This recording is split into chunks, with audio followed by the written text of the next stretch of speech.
Hai teman-teman, welcome back to Into the Covidverse. Semoga kalian dalam keadaan baik dan sehat ya. Nah, minggu lalu kita sudah membahas tentang Sinovac sebagai contoh inactivated vaccine. Hari ini kita akan membahas tentang Pfizer dan Moderna sebagai contoh mRNA vaksin. Sebelum kita membahas tentang vaksin mRNA, kita harus mengerti tentang apa itu mRNA. Apa kamu masih ingat apa itu mRNA? Kalau aku tidak salah ingat, di dalam tubuh kita ada yang namanya DNA. Dan ia memiliki fungsi seperti blueprint yang menyimpan segala macam informasi. Sel tubuh kita akan menggunakan DNA tersebut dan mentranskripnya menjadi RNA. mRNA itu sendiri adalah singkatan dari messenger RNA, di mana messenger berarti pengirim pesan. Jadi, mRNA adalah instruksi yang diberikan kepada sel tubuh untuk membuat protein. Vaksin mRNA adalah vaksin yang dibuat dari mRNA yang memberikan sel tubuh instruksi untuk membuat salah satu bagian dari kuman untuk memicu respons imun. Respons imun ini berupa pembentukan antibodi dan sel-sel imun yang dapat melindungi kita dari infeksi kuman penyebab penyakit di masa depan. Seingat aku, proses pembuatan vaksin mRNA lebih singkat dibandingkan vaksin lainnya, karena vaksin tipe ini tidak membutuhkan proses pertumbuhan dan memperbanyak virus utuh dalam laboratorium. Dan karena tidak mengandung virus hidup atau utuh, vaksin mRNA juga tidak beresiko menimbulkan penyakit bagi orang-orang yang memiliki sistem imun yang lemah. Benar, akan tetapi ada beberapa ilmuwan khawatir bahwa vaksin tipe ini kurang memicu respons imun yang kuat. Aku mau tanya dong, kenapa sih harus membuat bagian protein? Emangnya apa hubungannya sama sel-sel imun kita? Sel imun kita akan menganggap virus sebagai benda asing yang harus dieliminasi dengan cara mengenali sebuah bagian protein pada virus tersebut. Karena bagian protein tersebut tidak biasanya muncul pada sel tubuh kita, sel imun akan dengan cepat berusaha mengeliminasinya sebelum menyebabkan penyakit.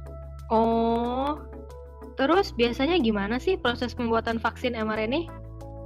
Pembuatan vaksin ini dimulai dengan mencari urutan genetik atau genetic sequence yang memberikan instruksi pembuatan protein dari sebuah virus penyebab penyakit.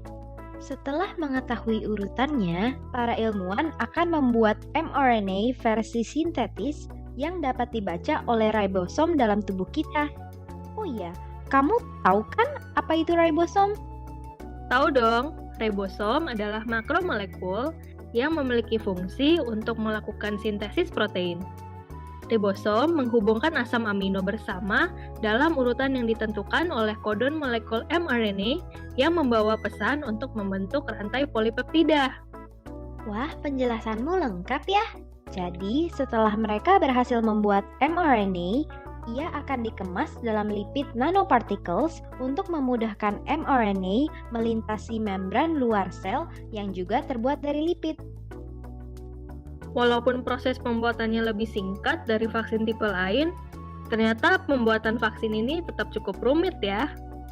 Terus gimana cara kerja vaksin ini dan bagaimana dia bisa memberikan perlindungan jangka panjang? Ketika mRNA vaksin masuk ke dalam sel, ia akan berada dalam sitoplasma. Informasi yang terkandung dalam mRNA akan diterjemahkan menjadi protein tidak berbahaya dari bagian virus yang dapat dikenali oleh sel imun kita. Dalam konteks vaksin SARS-CoV-2, protein ini adalah bagian dari spike protein. Setelah selesai membuat protein, mRNA ini akan didegradasi dan dieliminasi dari sel tubuh. Spike protein hasil terjemahan tadi akan ditampilkan di permukaan sel tubuh, di mana sel imun yang lewat dapat melihatnya dan memberikan respons imun yang kuat. Vaksin mRNA hanya akan berada di sitoplasma dan tidak dapat masuk ke nukleus atau inti sel. Selain itu, mRNA dapat didegradasi oleh sel tubuh kita. Artinya, kita tidak perlu khawatir akan perubahan DNA akibat vaksin tipe ini ya. Pemikiranmu benar sekali. Aku jadi ingat, salah satu contoh vaksin mRNA kan Pfizer vaksin. Vaksin yang dibuat oleh Pfizer dan Biotech ini sudah disetujui di Amerika untuk digunakan pada manusia dan diberi nama BNT 162B2. Wah, ternyata kamu sudah mencari informasi tentang Pfizer vaksin ya. Nah, Pfizer vaksin akan diberikan 2 dosis dengan jarak 21 hari. Beberapa efek samping dari vaksin ini yang ditemukan dalam clinical trial adalah reaksi alergi parah yang disebabkan oleh bahan vaksin mRNA. Gimana sih cara kita tahu kalau sebuah alergi termasuk sebagai reaksi parah? Reaksi alergi termasuk parah jika orang tersebut perlu diberikan epinefrin atau harus dirawat di rumah sakit. Jika seseorang memiliki reaksi parah terhadap vaksin mRNA, ia harus mempertimbangkan untuk menerima vaksin tipe lain dan menghentikan penerimaan vaksin mRNA. Nah, tahukah kamu, berdasarkan CDC, vaksin Pfizer memiliki efikasi 95% dalam mencegah COVID-19 di tahap clinical trial. Wah, tinggi juga ya angka efikasinya.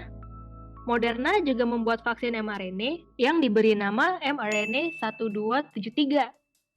Seperti vaksin Pfizer, vaksin Moderna ini diberikan 2 dosis, namun jaraknya 28 hari dan hanya boleh diberikan kepada orang yang berumur 18 tahun ke atas. Beberapa efek samping yang ditemukan dalam clinical trial adalah sakit dan bengkak pada area yang disuntik, kelelahan, demam, dan pusing. Seperti vaksin Pfizer, vaksin ini dapat menyebabkan reaksi alergi bagi orang yang tidak cocok. Berdasarkan CDC, vaksin Moderna memiliki tingkat efikasi 94,1% dalam mencegah COVID-19 di tahap clinical trial. Oh, begitu ya. Sepertinya kedua vaksin ini cukup mirip ya. Lalu perbedaan antara vaksin Pfizer dan Moderna itu apa aja? Dari sumber yang kutemukan, kedua vaksin ini dapat memberikan efek samping bagi beberapa orang.